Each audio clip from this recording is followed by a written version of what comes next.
Everybody आज हामी चाहिँ लोकसेवा आयोग को तपाईँहरूको अब प्रशासनको चाहिँ लिखित चौथो तह लेखापालको पदको हामी छलफल गर्नेछौँ। जुन प्रथम पत्र 2 घन्टा 30 मिनटको रहेको छ, जसमा 2080 साल 12 महिना 1 गते है चैत 28 गते आएको यो इक्जामको हामी अहिले रिभ्यू मात्र गर्नेछौँ। र अर्को भिडियोमा तपाईँहरूले सब्सक्राइब गरिराख्नुभयो भने यसको फुल सोल्युसन पनि म ल्याउनेछु। त्यसका लागि च्यानल सब्सक्राइब गर्नु होला। सामान्य ज्ञान, आर्थिक तथा ब्याङ्किङ सम्बन्धी कुराहरू हामी हेरौँ यो पेपरमा। यसमा चाहिँ तपाईँहरूको पहिलो क्वेसनमा रहेको छ, क्वेसन नम्बर 1 रहेको छ, सम्पत्ति शुद्धिकरण एन है 25x1 25 मार्क्सको खण्ड कबाट आउँछ, जसमा सम्पत्ति शुद्धिकरण अनुसन्धान विभागको ओके एन्टी मनी लन्ड्रिङ, सम्पत्ति शुद्धिकरण ब्याङ्किङ अफेन्स पनिसमेन्ट। त्यसमा ल हेर्नु होला, सम्पत्ति शुद्धिकरण अनुसन्धान विभागको प्रमुख रूपमा निजामती सेवाको कुन श्रेणीको अधिकृत रहने व्यवस्था छ भनेर भन्छ। यसमा विशिष्ट श्रेणी, राप प्रथम श्रेणी, राप द्वितीय श्रेणी र राप तपाईँहरूको तृतीय श्रेणी भनेको छ। म आन्सरको लागि अर्को भिडियोमा आउनेछु, जुन तपाईँहरूले यो च्यानलसँग नजिक हुनु होला। अहिले म क्वेसन मात्र सरसर्ती एउटा रिभ्यू गराइरहेको। अब त्यसपछि तपाईँहरूको अब नेपाल राष्ट्र ब्याङ्कले गरेको सजाय उप धित नबुझ्ने वाणिज्य ब्याङ्क तथा वित्तीय संस्थानले कहाँ पुनरावेदन गर्न सक्ने व्यवस्था छ भन्छ। जिल्ला अदालतमा, उच्च अदालतमा र विशेष अदालत र सर्वोच्च अदालत भनेर भनेको छ। अब अर्को क्वेसन नम्बर 3मा सोधेको छ, तलका कर्जाहरू वर्गीकरण र न्यूनतम यानि कि तपाईँहरूको लोन क्लासिफिकेसन एन्ड तपाईँहरूको न्यूनतम कर्जा भन्छ, मिनिमम लोनको बारेमा चाहिँ क्रेडिटको बारेमा। अब नोक्सानी ओके मिनिमम हेर्नु होला, मिनिमम यानि कि न्यूनतम कर्जा नोक्सानी बीज भन्छ।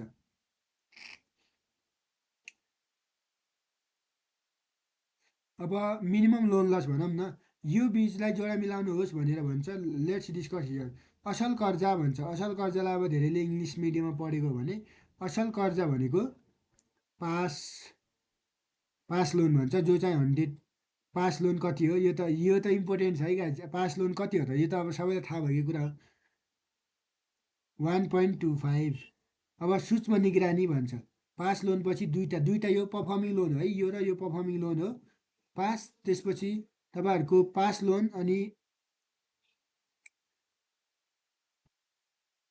त्यसपछि तपाईँहरूको कमसल लोन र खराब लोन भनेर भन्छ। ओके ब्याड लोनको लागि 100 हो, यसलाई चाहिँ तपाईँहरूको लस नै भन्छ, खराब भनेको।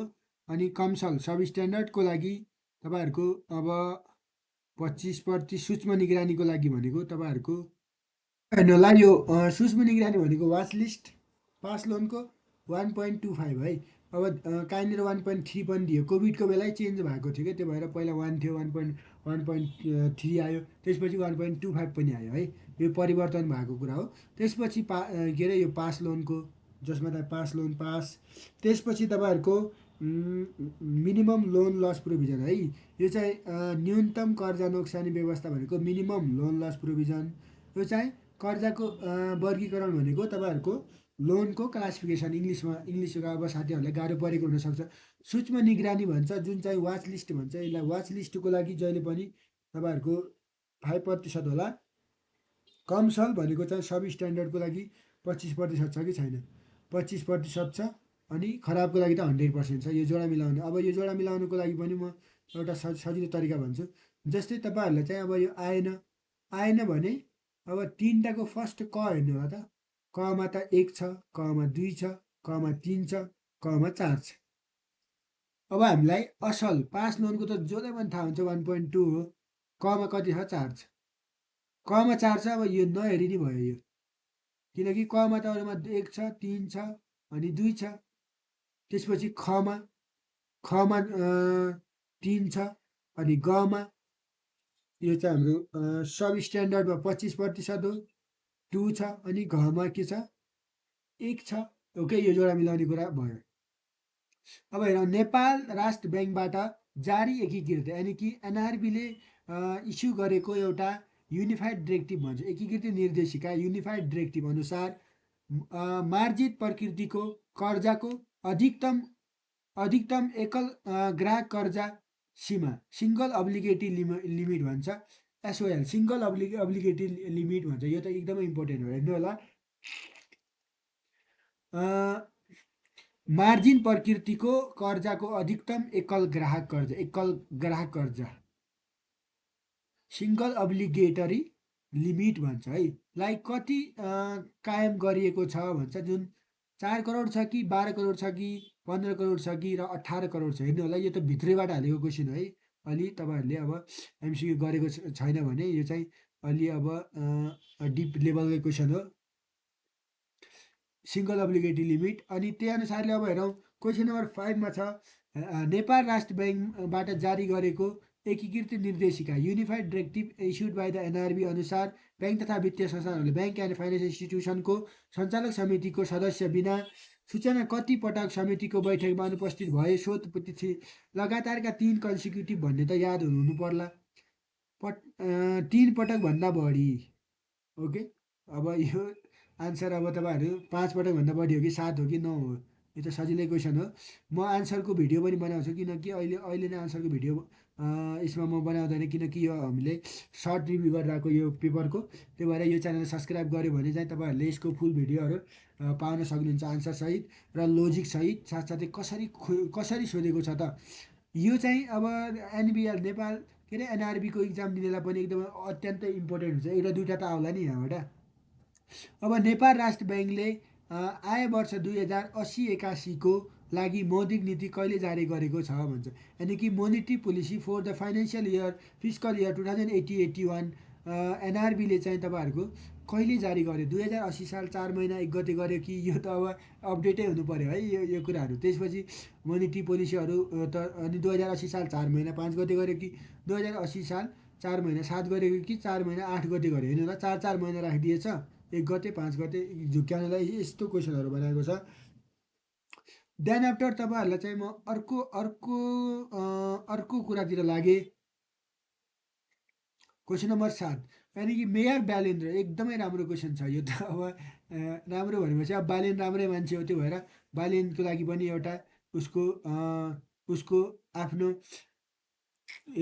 इन्टिग्रिटी उसको आफ्नो स्वच्छता उसले चाहिँ आफ्नो काम कर्तव्यहरू सबैलाई एकदमै निष्ठापूर्ण र राम्रो काम गरेको भएर I will support him so that mayor Balendra Shah Kathmandu महानगरपालिका कति हो मेयर हुन् भन्छ जसमा चाहिँ अब यो इङ्ग्लिसमा के भन्नु र अब काठमाडौँ मेट्रोपोलिटन सिटीका मेयर बालेन्द्र शाह कति हो मेयर हुन् भन्छ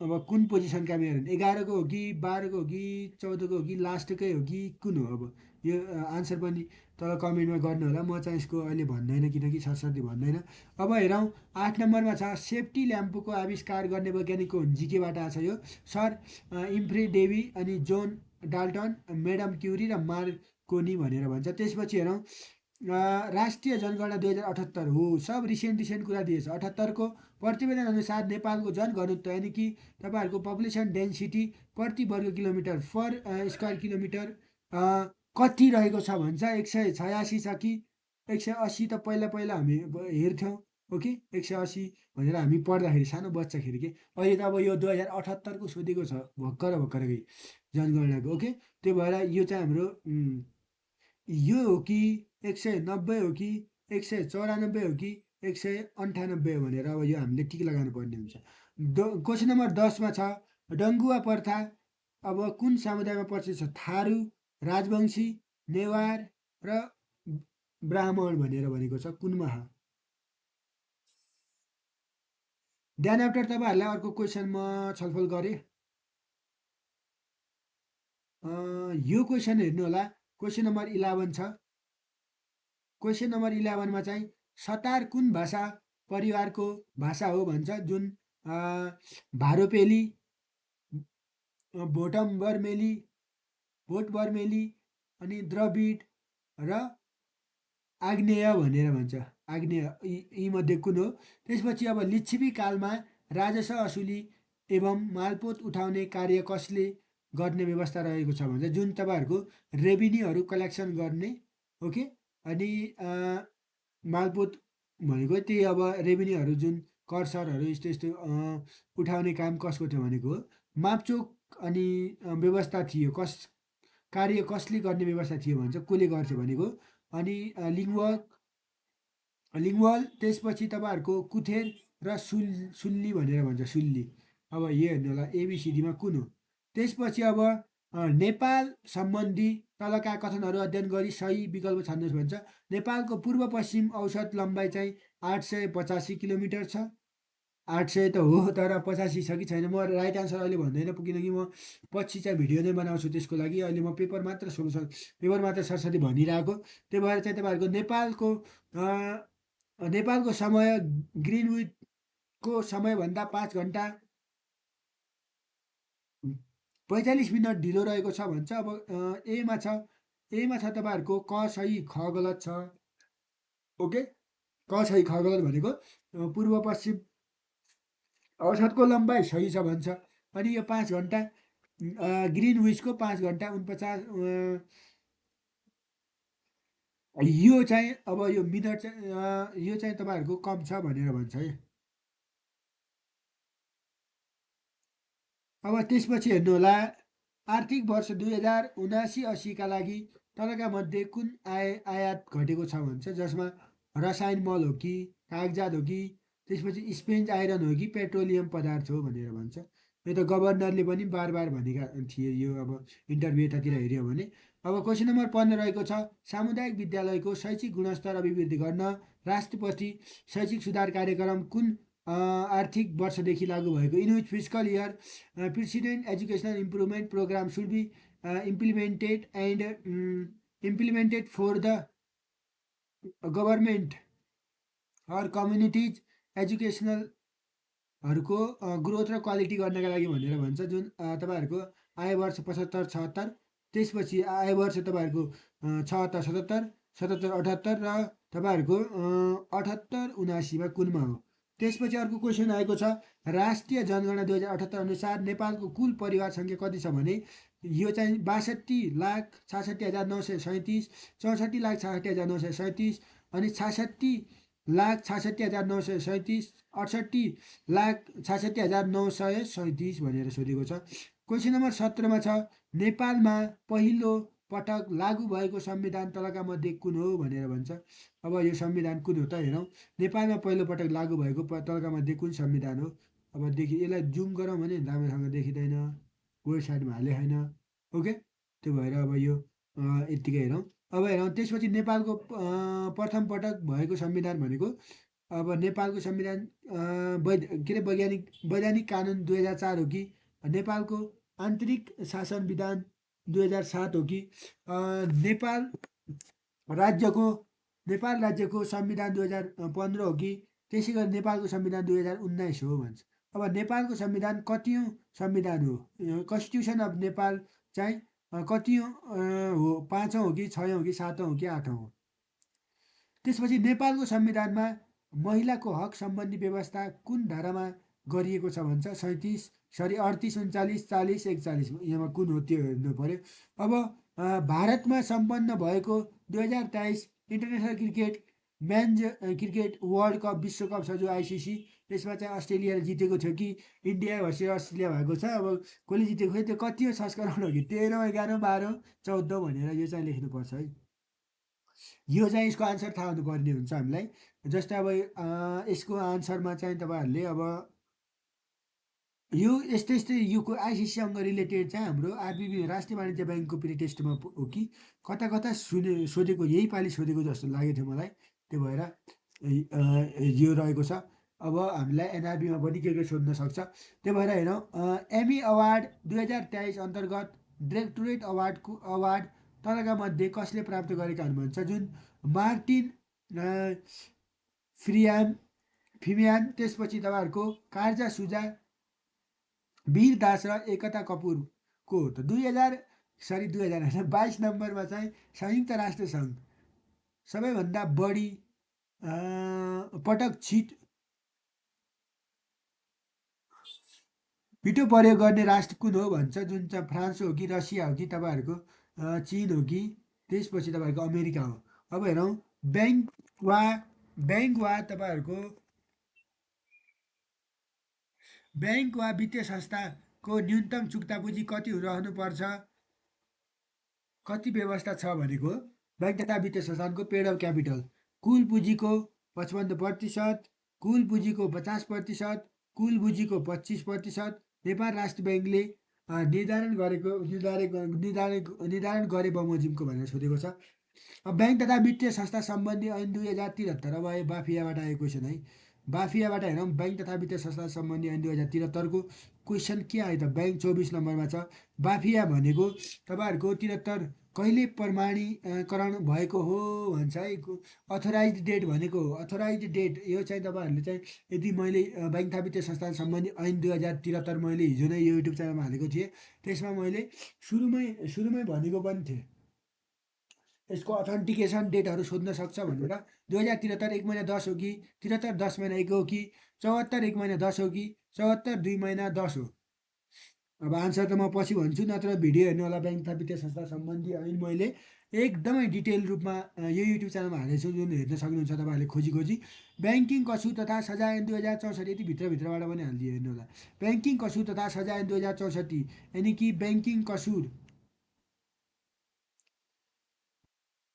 banking offence and punishment act है। ब्याङ्किङ कसुर तथा सजाय ऐन 2064 बमोजिम अनुसन्धान तथा तहकिकात सम्बन्धी काम कारबाही बाधा विरोध गर्नलाई तलका मध्ये कुन सजाय हुने व्यवस्था छ भन्छ। 1 महिना कैद र 1000 रुपियाँ जरिवाना वा दुवै हुन सक्छ। त्यसपछि तपाईँहरूको 3 महिनासम्म कैद र 2000 रुपियाँ जरिवाना दुवै पनि हुन सक्छ। त्यसपछि 6 महिनासम्म केन्द्र 6 महिनाभित्र कैद र 5000 रुपियाँ जरिमाना हुन या दुवै हुनसक्छ। 9 महिनासम्म कैद र तपाईँहरूको 10,000 रुपियाँ जरिमाना दुइटै हुनसक्छ भनेर यो क्वेसन रहेको छ। अब हामीले 25 नम्बरको क्वेसन 24-25वटा क्वेसन हामीले कति चाहिँ एमसिक्यूका कुरा हेऱ्यौँ। अब हामी खण्ड कमा जाउँ। खण्ड क सकियो। खण्ड क 75 प्लस तपाईँहरूले 75 प्लस 25 गऱ्यो भने 100 नम्बरको आउँछ। 25 नम्बरको एक वाला। अब 75 नम्बरको यो आउँछ है। 75 नम्बरको सब्जेक्टिभ आउँछ, वस्तुगत आउँछ, जुन तपाईँहरूले 1 नम्बरमा रहेको छ यो क्वेसन। अब यसलाई हामी राम्रोसँग बुझ्नेछौँ। ब्याङ्किङ क्षेत्रमा संस्थागत सुशासन कायम गर्न केवाइसी नो इयर इम्प्लोइ भनेको ग्राहक पहिचान आइडेन्टिफिकेसन अफ कस्टमर भनेकै नो इयर इम्प्लोइको महत्त्वबारे तपाईँहरूले संक्षिप्तमा बयान गर्नुहोस् भनेर यो क्वेसन सोधेछ। केवाइसीबाट रिलेटेड क्वेसन हो, जुन तपाईँहरूलाई अब नो इयर कस्टमर यसको बारेमा चाहिँ अब के भन्छ, ब्याङ्किङ क्षेत्रमा संस्थागत सुशासन corporate governance in banking sector corporate governance कायम गर्न केवाइसीको महत्त्वबारे importance of the KYC for the making corporate governance in banking and financial institution भनेर चाहिँ तपाईँहरू ब्याङ्किङ एरिया भनेर चाहिँ तपाईँहरू इङ्ग्लिसमा पनि थाहा छ भने आन्सर लेख्न सक्नुहुन्छ। क्वेसन नम्बर 5 रहेको छ। अब यसमा चाहिँ यो क्वेसनमा चाहिँ तपाईँहरूले पहिला अब केवाइसीको महत्त्वलाई संक्षिप्तमा लेख भन्छ है।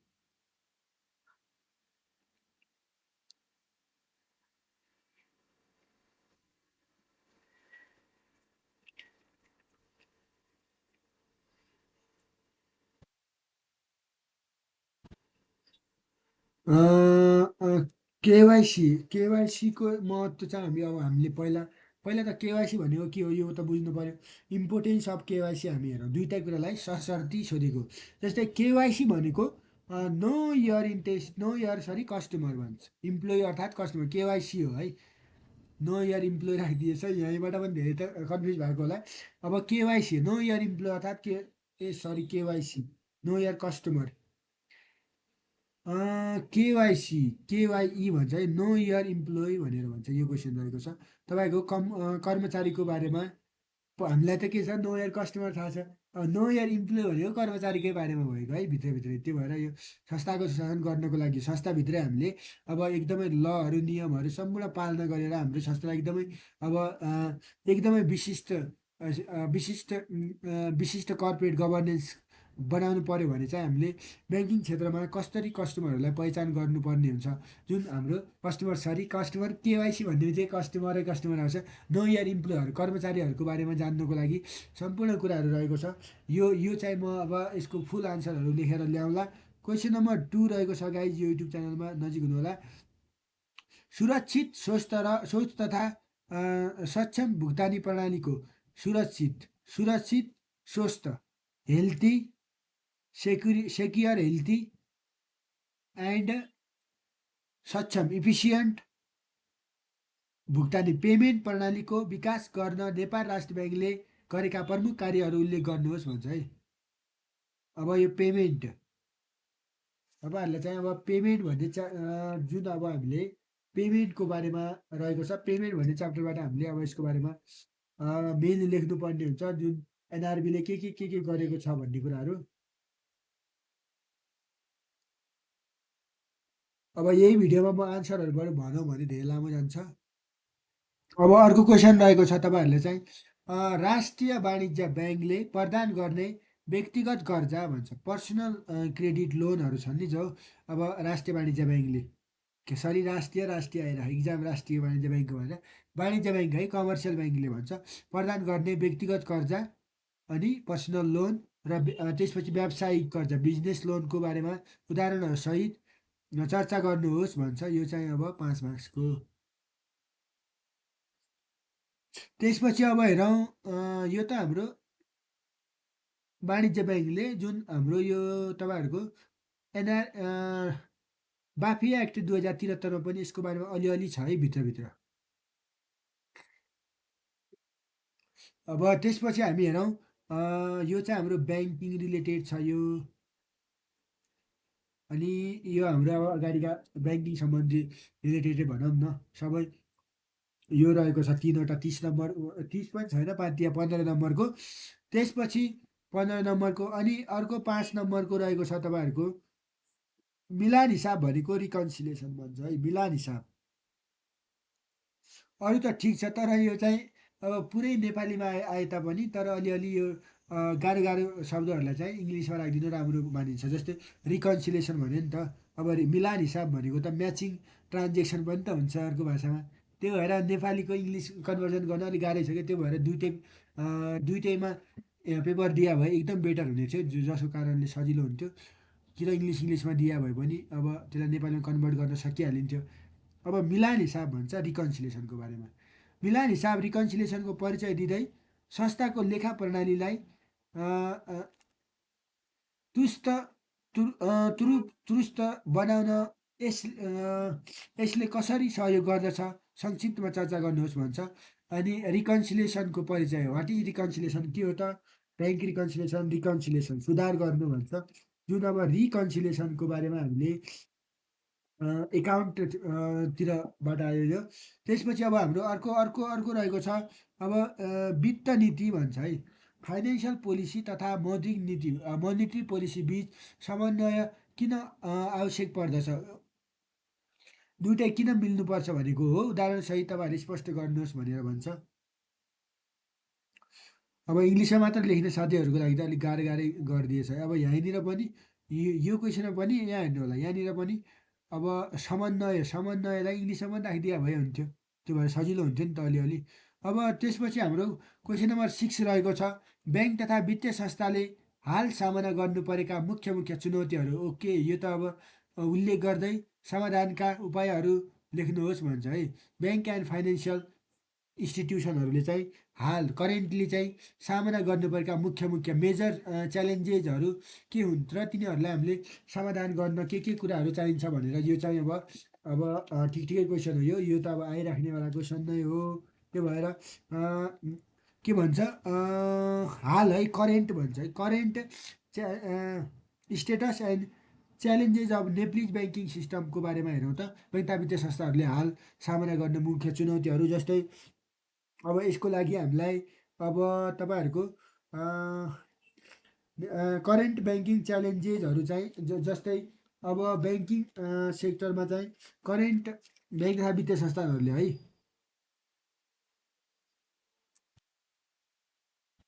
जस्तै यसमा चाहिँ तपाईँहरूको अब यसमा कसरी कसरी के गर्यो त अहिले च्यालेन्जिङ भन्छ, जस्तै कोभिड-19को कुराहरू चाहिँ यहाँ राखिदिनु पर्ने हुन्छ, जसको कारणले हाम्रो ट्रेड साइकललाई चाहिँ प्रभाव पारेको छ, जुन हाम्रो ब्याङ्कको क्वालिटेटिभ र क्वान्टिटेटिभ ग्रोथलाई धेरै प्रभाव पारेको छ भनेर पहिला हामीले slow down, global economy slow down हुँदै जाँदाखेरि नेपालको इकोनोमी पनि ऱ्यापिड एक्सपान्सन हुन सकेन भनेर भन्छ।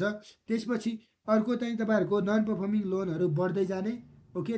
अनि त्यसपछि त्यो रिकभर गर्नको लागि अलि धेरै टाइम लाग्ने भएको कारणले चाहिँ तपाईँहरू ब्याङ्कहरूले चाहिँ अब मुनाफा बनाउनु पऱ्यो। त्यसपछि ती मुनाफा भनेको प्रोफिटहरू बनाउन अलिक गाह्रै हुने भयो। त्यसपछि तपाईँहरूको अरू चाहिँ तपाईँहरूको गभर्मेन्ट एक्सपेन्डिचरहरू भनेका सरकारी खर्चको भुक्तानी गर्नको लागि ढिला हुने कारणले चाहिँ, जसको कारणले liquidity fluctuation in banking sector भन्छ, ब्याङ्किङ क्षेत्रमा चाहिँ तपाईँहरूको तरलताको तलमाथि हुनसक्छ। त्यसै गरी तपाईँहरूको ब्याङ्क रेट बढाउनको लागि एनआरबीले ओभरअल तपाईँहरूको जुन इन्ट्रेस्ट रेटहरू चाहिँ इन्ट्रेस्ट रेट बढ्ने भएको कारणले चाहिँ अब हामीलाई क्रेडिट क्वालिटीहरू एक्सपान्ड गर्न गाह्रो छ अहिलेको अवस्थामा। यी अब चुनौतीहरू त सबैलाई थाहा होला नि, यो सामान्य कुरा हो। अरू चाहिँ तपाईँहरूको जस्तै ब्याङ्क तथा वित्तीय संस्थानहरूको चाहिँ इन्फर्मल इकोनोमी र स्याडो ब्याङ्किङका कारणले चाहिँ तपाईँहरूको ओभरअल इन्ट्रेस्ट रेटहरू कम हुँदै जान्छ, रिसोर्सेसहरू पनि कम हुँदै जान्छ, इन्भेस्टमेन्ट बढ्दै जाँदाखेरि यो च्यालेन्जेस भयो। अर्को त इन्फर्मेसन टेक्नोलोजीहरूको पनि रिस्क छ। त्यसपछि तिनीहरूले अब डिजिटल इकोनोमी बढ्नको लागि पनि हाई कस्टहरू टेक्नोलोजी मेन्टेन गर्नको लागि पनि भयो। त्यसपछि तपाईँहरूको अब हाई नम्बर अफ माफिया छन्, सानो देशको अर्थतन्त्र छ तर ब्याङ्क तथा वित्तीय संस्थानहरू धेरै छन्, त्यही भएर अनहेल्दी कम्पिटिसन हुनसक्छ समय अवधिमा। त्यसपछि अर्को चाहिँ तपाईँहरूको कोल्याट्रल प्रोजेक्टको कन्डिसन क्यापिटल बजेटिङ भन्ने हामीले च्याप्टर मात्र पढिरहेका हुन्छन्। जुनसुकै अब तपाईँहरू बिबिएस पढ्दै हो भने त्यहाँ भने क्यापिटल बजेटिङ, अरू प्रोफेसनल कोर्स पढ्दै हो भने त्यहाँ त के अरे क्यापिटल बजेटिङमा त एकदमै एक्सपर्टै भइन्छ। तर पनि अब तपाईँहरूले चाहिँ अब क्यापिटल बजेटिङमा एक्सपर्ट हुने क्रममा चाहिँ तपाईँहरूले अब त्यहाँ चाहिँ अब प्रोजेक्टको सबै प्रोजेक्सन भन्ने हुन्छ। जस्तै बालेन्द्र, त्यही भएर त यहाँ बालेन्द्र शाहको नाम आएको छ, बालेनको नाम आएको। बालेनले पनि अस्तितिर त्यो प्रोजेक्ट रिपोर्टहरू हाल भनेर भन्छ। मैले नै आफ्नो साथीको एउटा प्रोजेक्ट रिपोर्ट बनाएर पेस गरिदिएको थिएँ, तर अब पऱ्यो कि परेन, साथी नै कता गयो। एनिवे अब अलि टाइमको अभाव भएको कारणले, त्यही भएर चाहिँ अब अहिले चाहिँ हाम्रो नेपालमा चाहिँ तपाईँहरूको कोल्याट्रलै राखेर दिने क्या। कोल्याट्रल भनेको सम्पत्ति नै राखेर त्यसलाई लिलाम अक्सन गरेर बेचेर पैसा कमाउने खालको नीति छ। त्यही भएर अर्को चाहिँ तपाईँहरूको एन्टी मनी लन्ड्रिङ र सिएफटी, यो ब्याङ्किङ कारोबारहरूमा बढ्दै जानु भएको कारणले चाहिँ अब इन्भाइरोमेन्ट र सोसियल रिस्कहरू, क्लाइमेटिक रिस्कहरू, विभिन्न च्यालेन्जेस छन् भनेर अब यो सामान्य समाधानहरू के हुन् यो हामीले लेखिहाल्छौँ, तिनीहरूलाई नै सुधार गर्ने। अब चाहिँ ब्याङ्क तथा वित्तीय संस्थाले हाल सामना गर्ने, यो त भयो 6 नम्बर। 7 नम्बरमा छ वृहत विवेकशील नीति भन्छ। अब यो यहाँनिर हेर्नु होला, यदि पुरै क्वेसन नेपालीमा मात्र छुट्दियो भए त जान्थ्यो कि जाँदैन थियो। वृहत विवेकशील नीति भन्छ, यानि कि म्याक्रो प्रुडियन्सियल पोलिसी हो। यति त राखिदिनु पऱ्यो नि त अलिअलि बुझ्न हिसाबले। वृहत विवेकशील नीति भन्छ, म्याक्रो प्रुडियन्सियल पोलिसी भन्छ। अन्तर्गतको वित्तीय स्थिरता, फाइनेन्सियल स्टेबिलिटी एकदमै इम्पोर्टेन्ट, फाइनेन्सियल स्टेबिलिटी र प्रणालीगत जोखिम सिस्टमेटिक रिस्कलाई व्यवस्थापन गर्न नेपाल राष्ट्र ब्याङ्कले चाहिँ गरेका व्यवस्थामा चर्चा पार्नुहोस् भन्छ। एक्सप्लेन द फेसिलिटिज, अर्थात् explain the provision manage by the NRB Nepal राष्ट्र bank for the macro prudential policy of bank and financial institution to maintain the financial stability and systematic risk भनेर यो चाहिँ अब यताउति गरेर तपाईँहरूले यो 10 नम्बरको यो रहेको छ। अर्को क्वेसन नम्बर 11 छ, ब्याङ्क तथा वित्तीय संस्थाहरूको खराब कर्जा यानि कि लोन लस अनुपात, लोन लस रेसियो बढ्दै गएको सन्दर्भमा खराब कर्जा बढ्नुको कारण पहिचान गरी खराब कर्जा न्यूनीकरण गर्ने उपायहरू लेख्नुमा 5-5-10 को रहेको छ। अब लेखा प्रणालीका सिद्धान्तहरूको छोटो परिचय दिँदै नेपालको सरकारी लेखा परीक्षण विशेषताहरूले गर्नुहोस्। यो त गभर्मेन्ट क्यास बेसिस हो पुरै, यो चाहिँ हाम्रो लेखाका प्रकार लेखा प्रकारका सिद्धान्तहरू। ओके, यहाँनिर हेर्नु होला, सिद्धान्त प्रिन्सिपलहरू 5 5 10 मार्क्सको। अब हेरौँ त्यसपछि तपाईँहरूलाई चाहिँ अर्को क्वेसन नम्बर 10 रहेको छ guys. Question number 10 last question. अर्थतन्त्रमा अर्थतन्त्रमा माग तथा पूर्तिको असन्तुलनले यानि कि imbalance in the demand and supply in economy how it affected भनेर भन्छ। के भन्छ, demand and supply imbalance in demand and supply can affect the economy भन्छ। अर्थतन्त्रमा चाहिँ कसरी पार्दा भनेको यो सामान्यतया। अब त्यसपछि तपाईँहरूको उदाहरणसहित प्रश्न गर्दै नेपालको हाल मुद्रा बजार मोनिटी मार्केट को अवस्था चित्रण गर्नुहोस् भनेर 10 मार्क्सको रहेको छ यो क्वेसन रहेको छ गाइस। फुल क्वेसन अब यसको आन्सर म अर्को भिडियोमा ल्याउनेछु। यो यस्तै भिडियो हेर्नको लागि अर्थात् यसको आन्सरहरू हेर्नको लागि यो च्यानललाई सब्सक्राइब गर्नुहोला। यस्तै भिडियोहरू तपाईँहरूले छिटोभन्दा छिटो पाउन सक्नुहुनेछ।